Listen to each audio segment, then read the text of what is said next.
Côte d'Ivoire, des morts inscrits sur la liste électorale, selon le PPACI.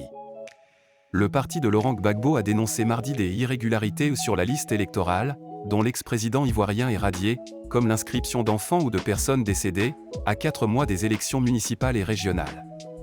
Lors d'une conférence de presse à Abidjan, Habiba Touré, présidente de SAF, un organe créé par le Parti des peuples africains en Côte d'Ivoire, PPACI, pour lutter contre la fraude électorale, a affirmé que la liste était truffée d'irrégularités et d'éléments frauduleux. Madame Touré, également chef de cabinet de Laurent Gbagbo, a d'abord assuré, capture d'écran de la liste à l'appui, que des mineurs entre 3 et 14 ans étaient inscrits. Puis, elle a relevé des noms de personnes nées au XIXe siècle avant d'évoquer le cas de personnalités décédées mais toujours inscrites comme le père de la littérature ivoirienne Bernard Dadier, mort en 2019.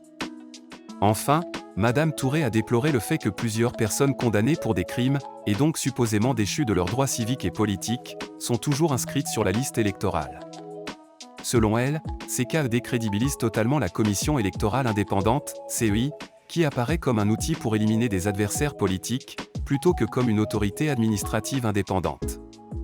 Interrogé par l'AFP mardi, un porte-parole de la CEI n'a pas souhaité faire de commentaires et rappelé que des recours pouvaient être faits jusqu'au 10 juin prochain. Le 20 mai dernier, la Commission avait publié la liste électorale sans le nom de M. Gbagbo, indiquant qu'il faisait partie des 11 000 personnes déchues de leurs droits civiques et politiques, par suite d'une condamnation.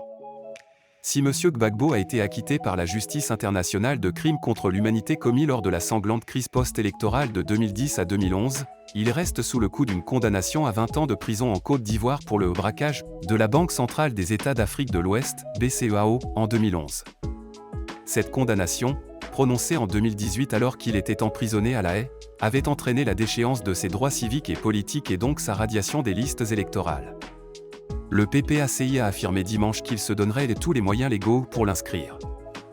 Après les violences meurtrières de la présidentielle de 2020, la Côte d'Ivoire a connu une période d'apaisement du climat politique. Mais ces dernières semaines ont été marquées par des tensions entre le camp de l'actuel président Alassane Ouattara et celui de Laurent Gbagbo, opposés lors de la crise post-électorale de 2010 à 2011 qui avait fait 3000 morts. Alors les amis, que pensez-vous de cette situation? Laissez votre commentaire sur la vidéo. Je vous dis à la prochaine.